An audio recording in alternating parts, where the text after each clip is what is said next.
Editor of the magazine. 2010 में मेरी investigation ने अमित शाह को जेल पहुंचाया था। वो मैं अपने करियर का सबसे बड़ा अचीवमेंट मानती हूँ। भले ही अमित शाह आज कंट्री के रूलिंग प्रेसिडेंट हैं, रूलिंग पार्टी के प्रेसिडेंट हैं, लेकिन मेरे लिए उनको जेल पहुंचाना is one of the biggest achievements of my career so फार।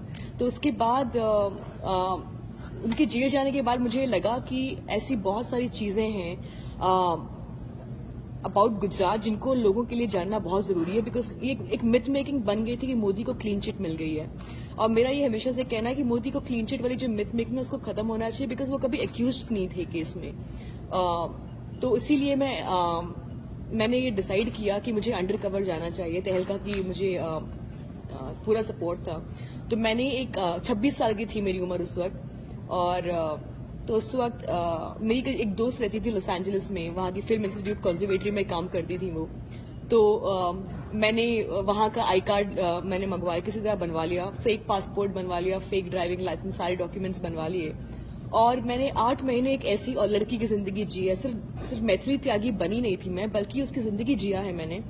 क्योंकि जब आप अंडर कवर होते हैं तो आपको उस इंसान की you can not betray any element जो आप नहीं है उसके। लोग जिनसे मैं डील कर रही थी, जिनके साथ, वो ब्यूरोक्रेट्स थे, होम सेक्रेटरी थे, आखिर इंसान जिनका मैंने स्टिंग ऑपरेशन किया वो थे मोदी, आखिरी बार। और तभी तहलका ने मुझे वापस बुला लिया। तो जिस दिन मैंने मोदी का स्टिंग ऑपरेशन करने गई थी, उन्होंने मुझे बताया कि वो विवेकानंदा की किताबें दिखाई मुझे और ओबामा की किताबें दिखाई, और कहा कि किसी दिन वो ओबामा की तरह बनना चाहते हैं। तो ये सब हुई, और उसी दिन तहलका ने मुझे वापस बुलाया ये बताने के लिए कि इन्वेस्टिगेशन नहीं होगा, खत्म हो जाएगा। बिकॉज उनको भी लग रहा था कि हमने शुरू किया था एक छोटे लेवल पे, जहां मैं छोटे ऑफिसर से बात करने गई, फिर मैं कमिश्नर तक पहुंच गई, फिर होम सेक्रेटरी तक पहुंच गई, फिर अमित शाह तक पहुंच गई, और फिर मोदी तक जब मैं पहुंची तब इनको अंदाजा हुआ कि मैं बहुत ज्यादा घुस चुकी हूँ इस इन्वेस्टिगेशन में। और शायद तहलका को एक बार बंद किया जा चुका था जब बंगारू लक्ष्मण पर उन्होंने स्टिंग ऑपरेशन किया, तो उनको लगा था एक बार फिर ऐसी कुछ होगा। मोदी पावर में आ रहे थे, तो उन्होंने डिसाइड किया कि ऑपरेशन को जो है अबॉर्ट कर देंगे। लेकिन उस वक्त तक मुझे बहुत कुछ मिल चुका था।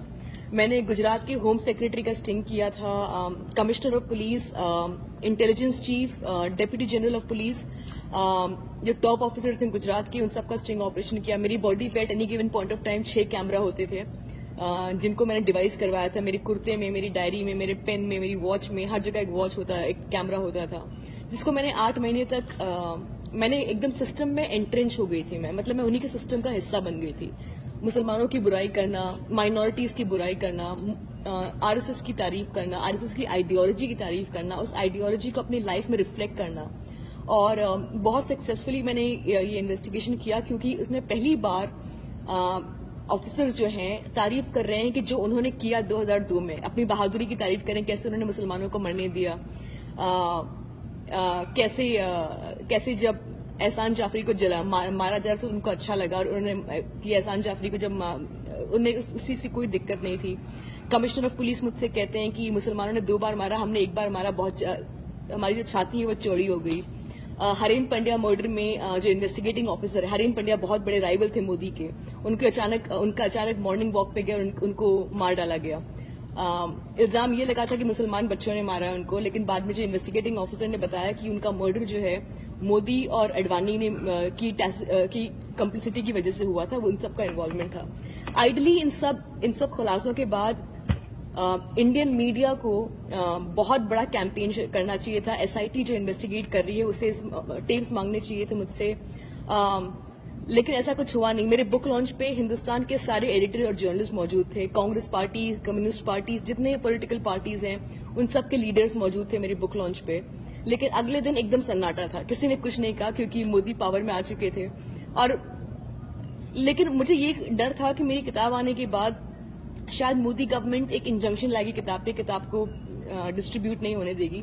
लेकिन उन्होंने बहुत स्मार्टली प्ले किया, क्योंकि अगर मेरी किताब पे बैन लग जाता तो लोग और पढ़ते उसे, क्योंकि एक टेंडेंसी है कि जब आप किसी चीज को बैन करते हैं तो लोगों के अंदर बुझाऊ हो जाती है कि इसे पढ़ा जाए कि इसमें क्या है।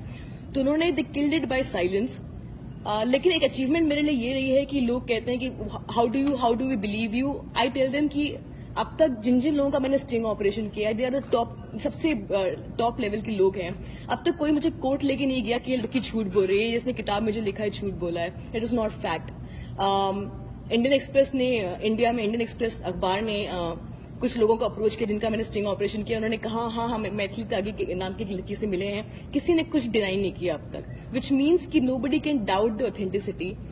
मेरे पास टेप्स पड़े हैं, लेकिन मैं उन टेप्स को लॉन्च इसलिए नहीं कर रही हूँ because they were not meant for TRP, they were meant for justice. So I am waiting for the SIT to approach me. If not तो अगले साल तक my lawyers will approach the Supreme Court to petition reinvestigation into the Gujarat riots and the fake encounters.